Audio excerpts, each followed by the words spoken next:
Hello भाई, नमस्ते, प्रणाम, सलाम। देखिए, भोजपुरी रिएक्शन चैनल में आप लोगों का स्वागत है। देखिए, पावर स्टार पवन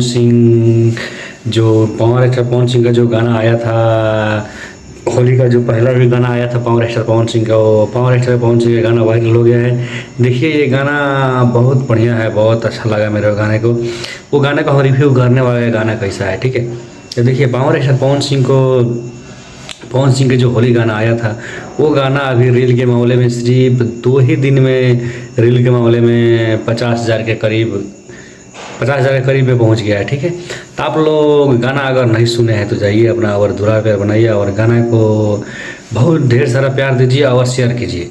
देखिए, पावर स्टार पवन सिंह को ये गाना बेवफाई टाइप का है, जो किसी के ससुरा में मगर किसी से प्यार किए हैं कोई, तो उसको छोड़ के जा रही है, उसी के ऊपर पावर स्टार पवन सिंह ये गाना बनाए हैं और बहुत बहुत अच्छा लगा गाना। 2 नंबर ट्रेंड पे कर रहा है, ठीक है। अपना द्वार पे बनाइए। जय हो पावर स्टार।